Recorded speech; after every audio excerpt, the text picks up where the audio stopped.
ഇസ്രായേലും ഇറാനും തമ്മിലുള്ള യുദ്ധം നടക്കാനുള്ള സാധ്യതകൾ വളരെയധികം കൂടിക്കൊണ്ടിരിക്കുകയാണ്. ഒറ്റ നോട്ടത്തിൽ സൈനിക ശക്തിയിൽ ഏറ്റവും മുന്നിൽ നിൽക്കുന്നത് ഇസ്രായേലാണ്. എന്നാൽ ഇസ്രായേൽ ഒരു ചെറിയ രാജ്യമാണ്, ഇറാൻ ഒരു വലിയ രാജ്യവും. അങ്ങനെ നോക്കുമ്പോൾ ഏറ്റവും കൂടുതൽ ആഘാതം ഉണ്ടാക്കാൻ സാധ്യത ഇസ്രായേലിലാണ്. ഇസ്രായേലും ഇറാനും യുദ്ധം തുടങ്ങിപ്പോയാൽ ഏത് രാജ്യമാണ് ആദ്യം ഇല്ലാതാകുക? ഈ യുദ്ധം നമ്മൾ ഓരോരുത്തരെയും എങ്ങനെയാണ് ബാധിക്കുക? ഇതൊക്കെയാണ് ഈ വീഡിയോയിൽ ഞാൻ പറയാൻ ഉദ്ദേശിക്കുന്നത്. ഏറ്റവും ആദ്യം ഈ യുദ്ധത്തിനുള്ള കാരണം എന്താണെന്ന് നോക്കാം. അതിനു മുമ്പ് ഇങ്ങനെ ഒരു യുദ്ധം ഉണ്ടായാൽ അതിൽ ആരാണ് ജയിക്കുക എന്ന് നിങ്ങൾക്ക് കമന്റിൽ പറയാവുന്നതാണ്. ഇസ്രായേൽ ഇറാനെ ആക്രമിക്കാൻ കാരണം എന്താണെന്ന് ചോദിച്ചാൽ ഒറ്റ വാക്കിൽ പറയാൻ പ്രയാസമാണ്. ഇത് ഒരുപാട് കാലത്തെ സംഘർഷങ്ങളുടെയും ഭയങ്ങളുടെയും ഒരു തുടർച്ചയാണ്. പ്രധാനമായും കുറച്ച് കാര്യങ്ങളാണ് ഈ ആക്രമണത്തിൽ പിന്നിൽ. ഒന്നാമത്തെയും ഏറ്റവും പ്രധാനപ്പെട്ടതുമായ കാരണം ഇറാൻ ആണവായുധങ്ങൾ വികസിപ്പിക്കാൻ ശ്രമിക്കുന്നു എന്ന ഇസ്രായേലിന്റെ ഭയമാണ്. ഇറാൻ ഒരു ആണവ ശക്തി ആകുന്നത് തങ്ങളുടെ നിലനിൽപ്പിന് വലിയ ഭീഷണിയാണെന്ന് ഇസ്രായേൽ കരുതുന്നുണ്ട്. ഇറാൻ ആണവായുധം നിർമ്മിക്കുകയാണെങ്കിൽ ഇത് ഇസ്രായേലിനെ നശിപ്പിക്കാൻ ഉപയോഗിച്ചേക്കാം. ഈ ആണവ പദ്ധതി തടയാൻ വേണ്ടി പലപ്പോഴായി ഇസ്രായേൽ രഹസ്യ ഓപ്പറേഷനുകളും സൈബർ ആക്രമണങ്ങളും നടത്തിയിട്ടുണ്ട്. രണ്ടാമത്തെ കാരണം ഇറാൻ ഇസ്രായേലിന്റെ അതിർത്തികളിൽ ചുറ്റും തങ്ങളുടെ സ്വാധീനം വർദ്ധിപ്പിക്കുന്നതാണ്. ഇറാൻ നേരിട്ട് ഇസ്രായേലുമായി യുദ്ധം ചെയ്തിട്ടില്ലെങ്കിലും അവർ ലെബനിലെ ഹിസ്ബുള്ള, ഗാസയിലെ ഹമാസ്, സിറിയയിലെയും യമനിലെയും ചില സായുധ ഗ്രൂപ്പുകൾ എന്നിവർക്ക് സാമ്പത്തികമായും ആയുധപരമായും പിന്തുണ നൽകുന്നുണ്ട്. ഈ ഗ്രൂപ്പുകളെല്ലാം ഇസ്രായേലിന് ഭീഷണി ഉയർത്തുന്നവരാണ്. ഇസ്രായേൽ ഇതിനെ തങ്ങളെ വളയാനുള്ള ഇറാന്റെ ശ്രമമായിട്ടാണ് കാണുന്നത്. സൈനിക താവളങ്ങൾ സ്ഥാപിക്കുന്നതും ആയുധങ്ങൾ ശേഖരിക്കുന്നതും ഇസ്രായേലിന് വലിയ ആശങ്ക ഉണ്ടാക്കുന്നുണ്ട്. ഇറാൻ സിറിയയിലാണ് ഇങ്ങനെ സൈനിക സ്ഥാപനങ്ങൾ സ്ഥാപിക്കുന്നത്. മൂന്നാമതായി ഇറാനും ഇസ്രായേലും തമ്മിൽ വർഷങ്ങളായുള്ള ഒരു പ്രത്യയശാസ്ത്രപരമായ ശത്രുതയുണ്ട്. ഇറാൻ ഒരു ഇസ്ലാമിക രാജ്യമാണെന്ന് നിങ്ങൾക്കറിയാലോ, ഇസ്രായേൽ ഒരു ജൂത രാജ്യം. ഇറാൻ ഇസ്രായേലിന്റെ അസ്തിത്വത്തെ അംഗീകരിക്കുന്നില്ല. പലപ്പോഴും ഇസ്രായേലിനെതിരെ ശക്തമായ പ്രസ്താവനകൾ ഇറക്കാറുമുണ്ട്. ഇസ്രായേലും തിരിച്ച് ഇത്തരം പ്രസ്താവനകൾ ഇറക്കാറുണ്ട്. ഈ അടിസ്ഥാനപരമായ ശത്രുതയും നിലവിലെ ആക്രമണങ്ങൾക്ക് ഒരു വലിയ കാരണമാണ്. നാലാമതായി ഏപ്രിൽ 1 സിറിയയിലെ ഡമാസ്കസിലുള്ള ഇറാൻ കോൺസുലേറ്റിന് നേരെയുണ്ടായ ആക്രമണമാണ് ഏറ്റവും ഒടുവിലത്തെ പ്രകോപനം. ഈ ആക്രമണം നടത്തിയത് ഇസ്രായേലാണ്. ആ ആക്രമണത്തിൽ ഇറാനിലെ മുതിർന്ന സൈനിക ഉദ്യോഗസ്ഥർ കൊല്ലപ്പെടുകയും ചെയ്തു. ഇതിന് പ്രതികാരമായിട്ടാണ് ഇറാൻ ഇസ്രായേലിന് നേരെ മിസൈലുകളും ഡ്രോണുകളും അയച്ചത്. ഈ ഒരു ഇറാൻ ആക്രമണത്തിലുള്ള മറുപടിയായാണ് ഇസ്രായേൽ ഇപ്പോൾ നടത്തിയ ആക്രമണം. ചുരുക്കത്തിൽ ആണവ ഭീഷണി, പ്രാദേശിക സ്വാധീനം, പ്രത്യയശാസ്ത്രപരമായ ഭിന്നത, ഡമാസ്കസ് ആക്രമണം എന്നിവയെല്ലാം ചേർന്നാണ് ഇസ്രായേൽ ഇറാനെ ആക്രമിക്കാൻ കാരണമായത്. ഇത് കേവലം ഒരു ദിവസത്തെ പ്രശ്നമല്ല, മറിച്ച് ദശാബ്ദങ്ങളായിട്ടുള്ള സംഘർഷങ്ങളുടെ ഒരു പുതിയ അധ്യായം മാത്രമാണ്. ഇനി ഇസ്രായേലും ഇറാനും തമ്മിൽ ഒരു വലിയ യുദ്ധം ഉണ്ടായാൽ ആര് വിജയിക്കുമെന്ന് ചോദിക്കുകയാണെങ്കിൽ അതൊരു ലളിതമായ ചോദ്യമല്ല. കൃത്യമായി ആര് ജയിക്കുമെന്ന് പറയാൻ കഴിയില്ല. കാരണം ഒരുപാട് കാര്യങ്ങൾ അതിനെ സ്വാധീനിക്കും. നമുക്ക് ഇരു രാജ്യങ്ങളുടെയും സൈനിക ശക്തികളെയും ബലഹീനതകളെയും ഒന്ന് താരതമ്യം ചെയ്തു നോക്കാം. ഇസ്രായേലിന്റെ ഏറ്റവും വലിയ ശക്തി അവരുടെ അത്യാധുനിക സാങ്കേതിക വിദ്യയും ആയുധങ്ങളുമാണ്. ലോകത്തിലെ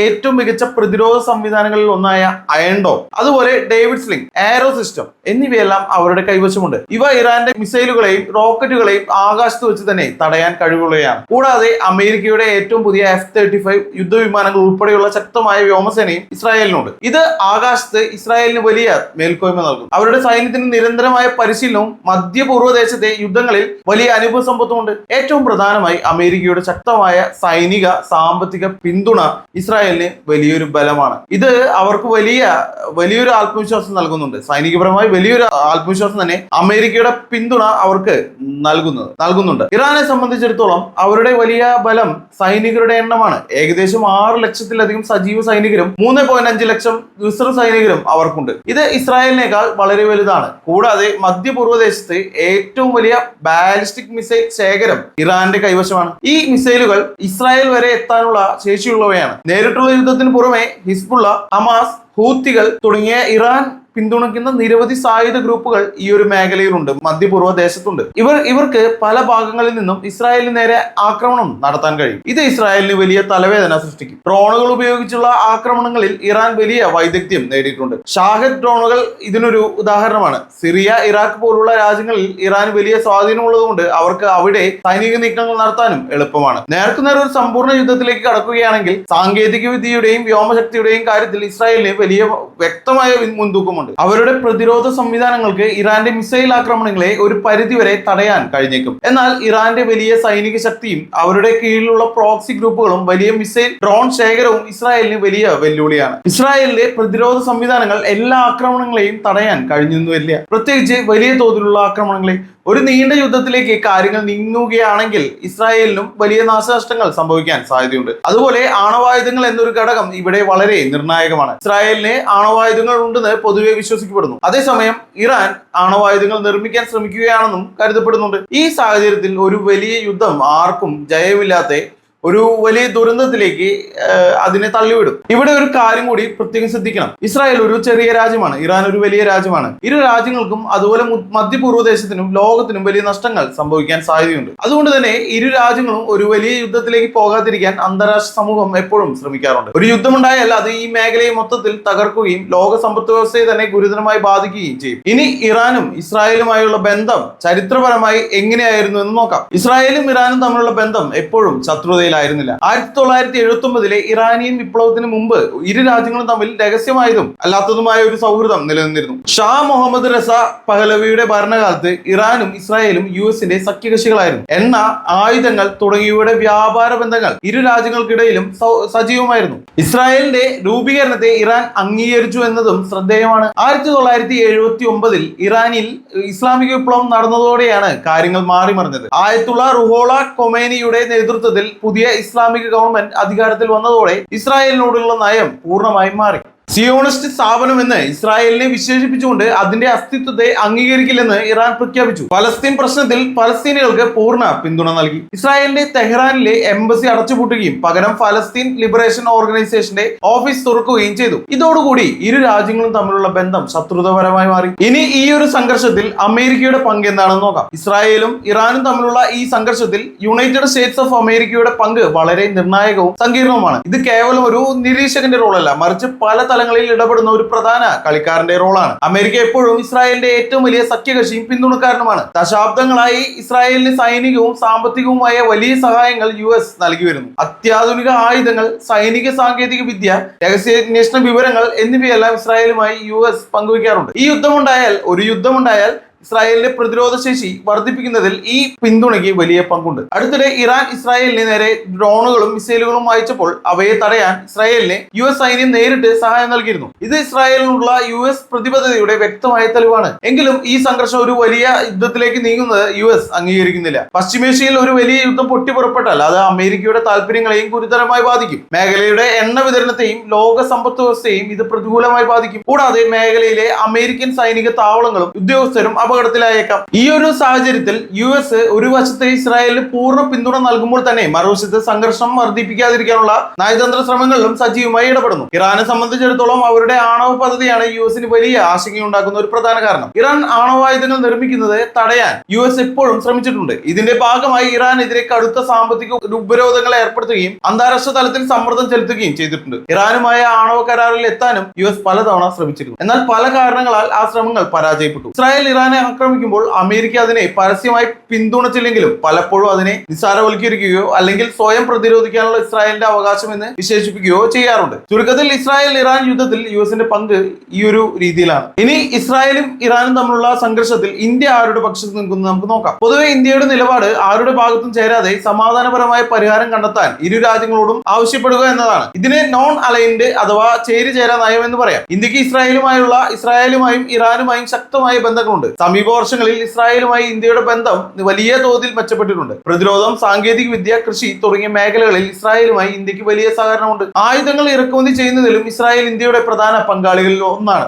അതുകൊണ്ട് ഇസ്രായേലിനെ പൂർണ്ണമായി തള്ളിക്കളയാൻ ഇന്ത്യക്ക് കഴിയില്ല. അതുപോലെ ചരിത്രപരമായ ബന്ധം ഇറാനുമായി ഇന്ത്യക്ക് നല്ല ബന്ധങ്ങൾ ഉണ്ടായിരുന്നു. എണ്ണ ഇറക്കുമതിയിലും ചബഹാർ തുറമുഖം വഴിയുള്ള വ്യാപാരത്തിലും ഇറാൻ ഇന്ത്യക്ക് ഒരു പ്രധാന പങ്കാളിയാണ്. മധ്യേഷ്യയിലേക്കും അഫ്ഗാനിസ്ഥാനിലേക്കും കടന്നു ചെല്ലാൻ ഇന്ത്യക്ക് ചബഹാർ തുറമുഖം നിർണായകമാണ്. അതിനാൽ ഇറാനെ പൂർണ്ണമായി അകറ്റി നിർത്താനും ഇന്ത്യക്ക് സാധിക്കില്ല. ഇസ്രായേൽ ഇറാൻ സംഘർഷം രൂക്ഷമാകുമ്പോൾ ഇന്ത്യയുടെ പ്രധാന ആശങ്കകൾ പലതാണ്. പശ്ചിമേഷ്യയിൽ ഒരു വലിയ യുദ്ധമുണ്ടായാൽ അത് ഇന്ത്യയുടെ സാമ്പത്തിക താല്പര്യങ്ങളെയും എണ്ണ ലഭ്യതയെയും സാരമായി ബാധിക്കും. ഈ മേഖലയിൽ ദശലക്ഷക്കണക്കിന് ഇന്ത്യക്കാർ ജോലി ചെയ്യുന്നുണ്ട്. അവരുടെ സുരക്ഷയും ക്ഷേമവും ഇന്ത്യയുടെ ഒരു പ്രധാന ഭാഗമാണ്. ഇന്ത്യയുടെ ക്രൂഡ് ഓയിൽ ഇറക്കുമതിയുടെ വലിയൊരു ഭാഗം പശ്ചിമേഷ്യയിൽ നിന്നാണ്. സംഘർഷം രൂക്ഷമായാൽ ഇത് തടസ്സപ്പെടാം. കൂടാതെ ഇസ്രായേലിനെയും ഇറാനെയും ഒരുപോലെ പിണക്കാതെ നയതന്ത്ര ബന്ധം നിലനിർത്തേണ്ടത് ഇന്ത്യക്ക് അത്യാവശ്യമാണ്. ഈ സാഹചര്യത്തിൽ ഇസ്രായേൽ ഇറാൻ സംഘർഷത്തിൽ ഇന്ത്യയുടെ നിലപാട് എപ്പോഴും സംയമനം പാലിക്കാനും പ്രശ്നങ്ങൾ ചർച്ചകളിലൂടെയും നയതന്ത്രത്തിലൂടെയും പരിഹരിക്കാനും ഇരു രാജ്യങ്ങളോടും ആവശ്യപ്പെടുക എന്നതാണ്. ഇനി ഇറാനും ഇസ്രായേലും തമ്മിൽ വലിയൊരു യുദ്ധമുണ്ടായാൽ അത് മധ്യപൂർവ്വദേശത്ത് മാത്രമല്ല ലോകമെമ്പാടും പ്രത്യാഘാതങ്ങൾ ഉണ്ടാക്കും. പല മേഖലകളിലും ഇതിന്റെ അലയൊലികൾ എത്താൻ സാധ്യതയുണ്ട്. ആദ്യത്തെയും ഏറ്റവും പ്രധാനപ്പെട്ടതുമായ പ്രത്യാഘാതം എണ്ണവിലയാണ് ബാധിക്കുന്നത്. മധ്യപൂർവ്വദേശം ലോകത്തിലെ എണ്ണ ഉൽപാദനത്തിന്റെ സ്ഥിരാകേന്ദ്രമാണ്. ഇറാൻ ലോകത്തെ പ്രധാന എണ്ണ ഉൽപാദക രാജ്യങ്ങളിൽ ഒന്നാണ്. ഹോർമുസ് കടലിടുക്ക് വഴിയാണ് ലോകത്തിലെ വലിയൊരു ഭാഗം എണ്ണയും ഗൾഫ് രാജ്യങ്ങളിൽ നിന്ന് കയറ്റി അയക്കുന്നത്. ഒരു യുദ്ധമുണ്ടായാൽ ഈ കടലിടുക്ക് അടച്ചുപൂട്ടാനോ അവിടെ ഗതാഗതം തടസ്സപ്പെടുത്താനോ ഇറാൻ ശ്രമിച്ചേക്കാം.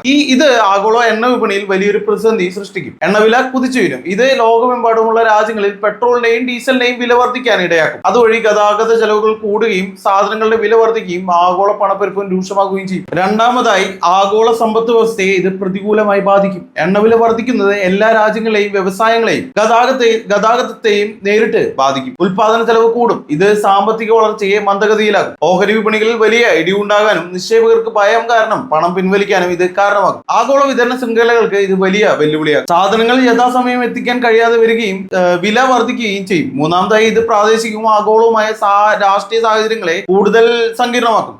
മധ്യപൂർവ്വദേശത്ത് ഇസ്രായേലും ഇറാനും തമ്മിൽ യുദ്ധമുണ്ടായാൽ ഈ മേഖലയെ മറ്റ് രാജ്യങ്ങളെയും ഇതിലേക്ക് വലിച്ചഴയ്ക്കാൻ സാധ്യതയുണ്ട്. ഇറാൻ പിന്തുണയ്ക്കുന്ന ഹിസ്ബുള്ള, ഹമാസ് പോലുള്ള ഗ്രൂപ്പുകൾ കൂടുതൽ സജീവമാകും. ഇത് സിറിയ, ലെബനൻ, യമൻ തുടങ്ങിയ രാജ്യങ്ങൾക്ക് നിലവിലുള്ള സംഘർഷങ്ങളെ കൂടുതൽ രൂക്ഷമാകും. US, റഷ്യ, ചൈന തുടങ്ങിയ വൻ ശക്തികൾ ഈ യുദ്ധത്തിൽ നേരിട്ടോ അല്ലാതെയോ പങ്കുചേർന്നാൽ അത് മൂന്നാം ലോകമഹായുദ്ധത്തിലേക്ക് പോലും നയിച്ചേക്കാവുന്ന ഭയം ചില കോണുകളിൽ നിന്ന് ഉയരുന്നുണ്ട്. നാലാമതായി, മനുഷ്യരുടെ ദുരിതങ്ങൾ വർദ്ധിക്കും. വലിയ തോതിലുള്ള യുദ്ധമുണ്ടായാൽ ലക്ഷക്കണക്കിന് ആളുകൾക്ക് ജീവൻ നഷ്ടപ്പെടുകയും വലിയൊരു വിഭാഗം ജനങ്ങൾ അഭയാർത്ഥികളാകുകയും ചെയ്യും. ഇത് വലിയ മാനുഷിക ദുരന്തത്തിന് വഴിയൊരുക്കും. മധ്യപൂർവ്വദേശത്തെ ആരോഗ്യ സംവിധാനങ്ങൾ തകരുകയും പട്ടിണി വർദ്ധിക്കുകയും ചെയ്യും. ഇതെല്ലാം ആഗോളതലത്തിൽ അഭയാർത്ഥി പ്രവാഹത്തിനും സാമൂഹിക പ്രശ്നങ്ങൾക്കും കാരണമാകും. അഞ്ചാമതായി, വ്യോമയാന മേഖലയിൽ ഇത് സാരമായി ബാധിക്കും. യുദ്ധം നടക്കുന്ന മേഖലയോടുള്ള വിമാനയാത്രകൾ നിയന്ത്രണങ്ങൾ ഏർപ്പെടുത്തേണ്ടി വരും. പല വ്യോമപാതകളും അടച്ചേക്കാം. ഇത് വിമാന കമ്പനികൾക്ക് വലിയ നഷ്ടമുണ്ടാക്കുകയും യാത്രാ സമയം കൂടുകയും ടിക്കറ്റ് നിരക്ക് വർദ്ധിക്കുകയും ചെയ്യും. ചുരുക്കത്തിൽ, ഇസ്രായേൽ ഇറാൻ യുദ്ധം കേവലം രണ്ട് രാജ്യങ്ങൾ തമ്മിലുള്ള പോരാട്ടമായി ഒതുങ്ങില്ല. അത് ആഗോള എണ്ണ വിപണി, സാമ്പത്തിക സ്ഥിതി, പ്രാദേശിക സുരക്ഷ,